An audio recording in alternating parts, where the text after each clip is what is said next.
Well, hello, everybody, and welcome to day 7 of the Arise series, where we are elevating your mindset to help you enter into your next level with confidence. And so, if this is your first time watching, I'm Ashley Sturgis. I am a certified relationship coach. I specialize in a relationship you're having with God, yourself, and others. And I love everything about this topic of the mind. Our minds are so powerful. And if we only knew how truly powerful our minds are, we would understand that our lives are a sum total of our thought life. So I'm here to encourage you all into your um journey of elevating your mind, and I'm super excited. We're using during this series we're using Proverbs 31. So we're going through line upon line, precept upon precept, and we're going to talk about how the Proverbs, and especially Proverbs 31, helps you to elevate your mind. So if you have missed the previous videos, that's okay. Go back and I'll give you a quick recap. So we just completed our first 7 days. Today is the seventh day. Woohoo! What a journey, y'all. Okay. Today we're going to talk about comfort over calling and calling over comfort. Okay. Your comfort and your calling. So what I understand is Proverbs 31 was a letter from a mother to her son, King Lemuel. And so I want to just dive right in. So we're on verse number 7. Okay. And I want to ask you, are you escaping pain or are you embracing purpose? I want to ask. Okay.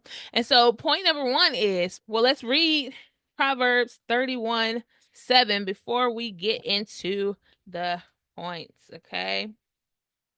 So Proverbs 31 verse 7 says, "Let him drink and forget his poverty and remember his misery no more." So in the previous videos, we were talking about how when people choose to drink alcohol, it's not that you can't drink alcohol. It's really just that, are you using alcohol to numb yourself? Are you using alcohol to make you feel better about yourself? What are you using alcohol for, right?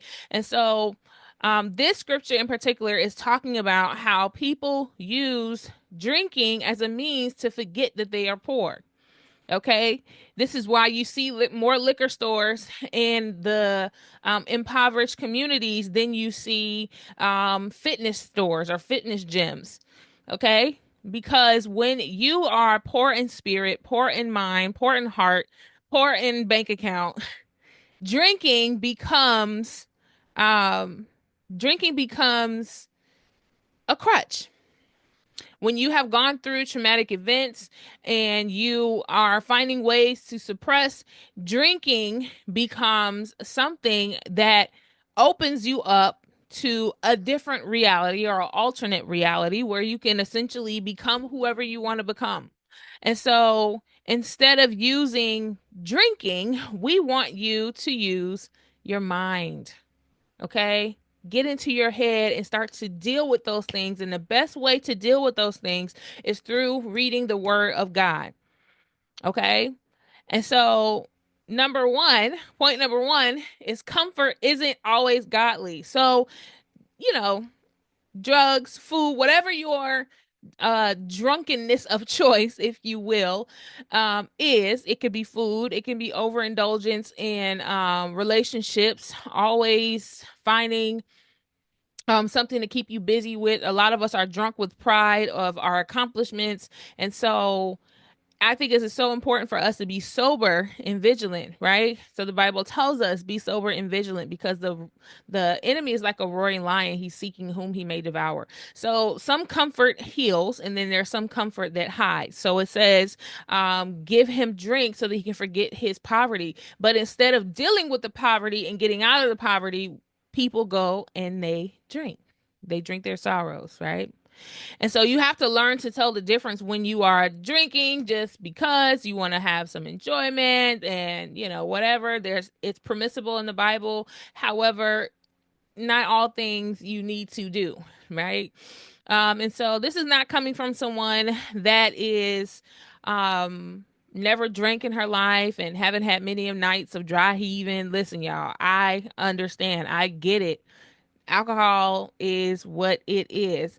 And I believe the Lord is leading me to really speak on alcoholism because I think so many times we have normalized it that we don't see it as something that is affecting our mental. Okay. And so I remember a season of my life where I had to have it. Like, I'm like, I have to drink so that I can, loosen up and have a good time and all of the things. And so I realized I was becoming more comfortable than I was operating in my calling. And so I use my comfortability as an excuse to not fulfill my calling.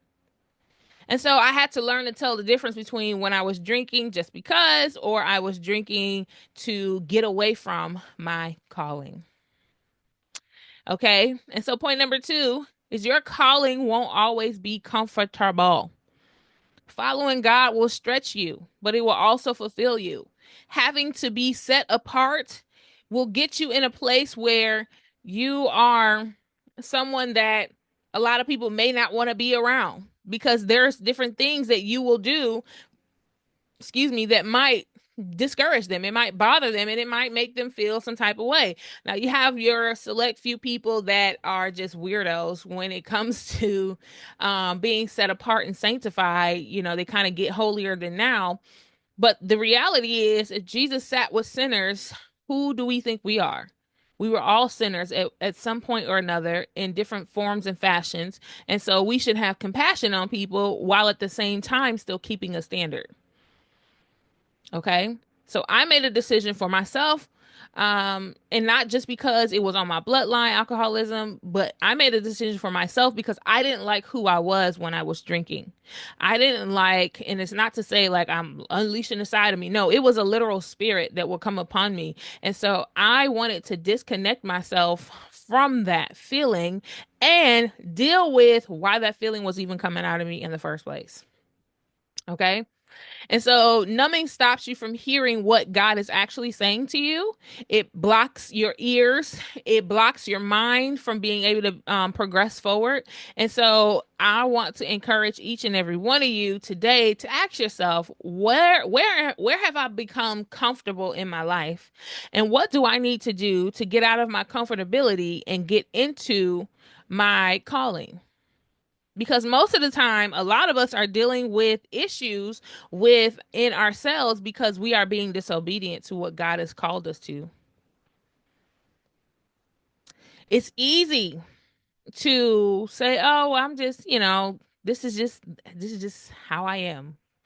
No, it's not how you are. It's where you are. It's not who you are. It's not how you are for the rest of your life. No, you're just choosing to be this way because it seems easier. Excuse me.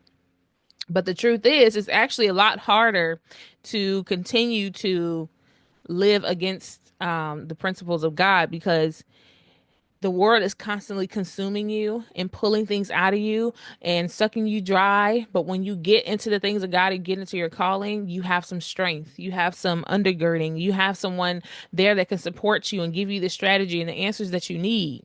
Why go out into this world just to be comfortable, but really you have an inner conflict going on. And it shows up in our mind, right? And so when we follow God, when we choose to pick up our cross and follow him, it is literally going to cause a season of separation, a season of sanctification, a season of what was the other one? But you get the point. I can't think of it right now. But when God begins to strip you of the old you, you will come to realize that you really never knew who you really were in the first place. And this is why our calling can sometimes make us uncomfortable and make us want to run and hide. If you've ever found yourself saying, I just want to get away, I just want to run away because you are avoiding something, the inner conflict that you have going on, that knowing that you should be further along in your life, but not knowing how to access it, just being stuck. you know? And so if you can't hear from God, you can't get directions, right? He's not on the track with you, running the race for you. He's there coaching you alongside um the track, saying, "Hey, don't give up. Don't give up. Don't give up. Keep going." And then he'll send co-laborers on your path to give you water, to give you encouragement, to cheer you on. But if you're going down the opposite direction and all of the support is down this pathway, you can't expect yourself to begin to feel comfortable, or not comfortable, begin to feel fulfilled. And so we have to get to point number 3. We have to trade the crutch for courage. You see, you already have what it takes to be who God has called you to be. Everything you need is already on the inside of you. It just needs to be developed. It needs to be developed. And so, marathon runners, people that play in the Olympics, they spend months, weeks, hours, days, years getting themselves together for one game that lasts maybe 1 to 2 minutes, depending on the game. And so when people run marathons, they spend months and months of training and development just so they can execute that marathon. And so you already have what it takes. The problem is you're not showing up. Your mind really matters. And so if you begin to start the race in your mind, it will show up in your world. When you begin to develop yourself outside of what you are used to and are accustomed to, your comfort zone, which looks like sometimes moving when God tells you to move, getting a new job, calling that friend, asking for prayer. When you get to that place where you're tired of being numb to everything that you're feeling, you will begin to get up and start training. You'll begin to make a decision, because that's the number one thing you need to do. You have to make a decision and say, you know what? I am tired of being sick and tired. I'm tired of my belly jiggling every time I walk. I'm tired. Like the girl say, I'm tired, Grandpa. Exactly. You got to be tired, baby, because if you're not tired, then you're going to keep going through this life living comfortable but conflicted. Don't be comfortable and conflicted. I'd rather you be in your calling and being courageous. So you have to trade the crutch for courage. Have some mitigated gall to get out there and make up your mind and make a decision, because it's time to rise, even through the discomfort. It's gonna be uncomfortable. Doing sit-ups, doing crunches, doing push-ups, all of that's gonna be uncomfortable. Okay? All of it's gonna be uncomfortable. So if you don't make a decision in your mind, you can continue to live in another form of discomfort, which is unfulfillment. Unfulfillment. I'd rather be being fulfilled in my purpose than to be conflicted in my comfortability. Because being conflicted in your comfortability leads to mental torment. And so I want to ask you, what comfort is holding you back? Why do you keep allowing yourself to yo-yo diet? Why can't you stick to a lifestyle of health? Why do you keep hiding? Why do you keep lying to yourself and telling yourself, oh, I don't want to be married? No, you don't want to be hurt. Okay, that's the reality. No one signs up for marriage to be hurt. No one signs up for relationships, friendships to be hurt. Why do you keep being comfortable with being unseen, but then you complain when no one sees you? Okay, I want you to take some time and I want you to call to fast one comfort, replace with worship or prayer. I want you to replace your comfortability with something that you would not have otherwise normally do. So I want you to take some time and fast, drinking water from 6 a.m. to 6 p.m. This way, you can ask God, where have I gotten comfortable in my life that is risking my calling, that is also causing casualties of my disobedience? What casualties of my disobedience am I experiencing? Why am I doing the mental Olympics? Why am I going back and forth? Why can I never make a decision? Or why do the same guys keep attracting to me? Why do the same um friends come and they treat me the same way? Every friend group I get into, they always isolate me. They always talk bad about me. They always something has gotten comfortable with the crazy and you keep accepting the crazy. You have to tell yourself today, I'm going to make a decision to make a decision. And you simply get up and say, you know what? Every day I'm going to get up and I'm going to walk, or I'm going to get up and make my bed every day. Just something simple, y'all. Start slow. Just start. I'm going to make my bed every day. And I'm going to go for a walk every day for until I feel better. So that could be 15 minutes, you might feel better, 10 minutes, but give yourself at least 20 to 30 minutes of walking. If you got a big belly and you want to lose it, commit to every day before you go to bed, I'm going to do 50 sit-ups or 50 crunches. Start somewhere. You have to start. You see, when it says in Isaiah 61, arise and shine for your light has come. What do you think that refers to? Let's look at it, y'all. Isaiah 61. We see all that we consume content all day long, but we don't consume our calling. It says, arise, shine, for your light has come, and the glory of the Lord is risen upon you. But there is something that you have to do in order for the glory of the Lord to rise upon you. You have to arise and then shine, which means you have to make a decision and then you have to show up and execute that decision. Arise and shine, for your light has come. Okay? Okay. So now I want you to take some time to replace your comfort with worship or prayer. Do a 24-hour fast, at least 3 days. Ask God for clarity. And I want you to celebrate yourself for making it to week number 1.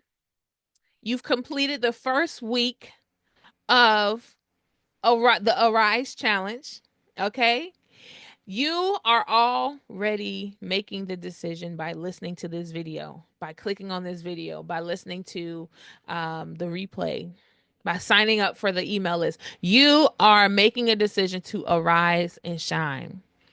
And so week 2, we're going to shift into responsibility and influence. So I want you all to get ready.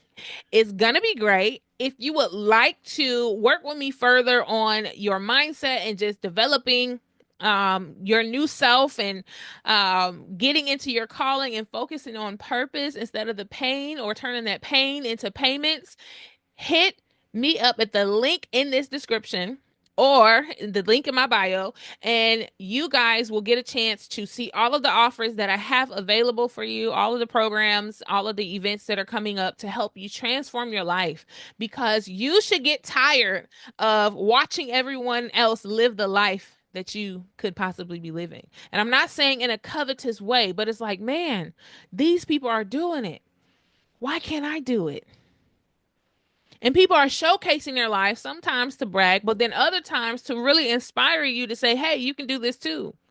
Most of us are all just regular people out here, trying to live and be in purpose on purpose. Nobody's perfect. And so never compare their highlight reel to your lowlights, because we all have lowlights. We just don't all post them online, which is just wisdom.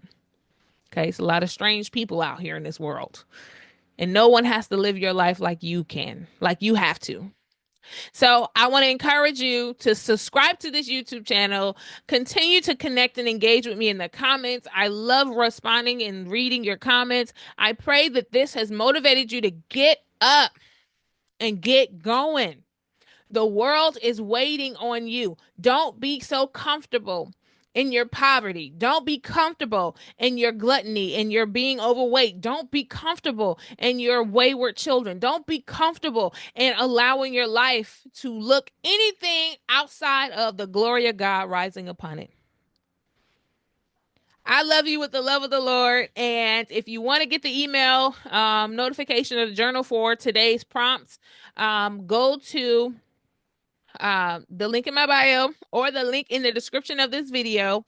And I want you all to get on my email list so that you can get every email, because I'm sending an email out every week every day for the rest of this month for mental health and awareness, mental health awareness month.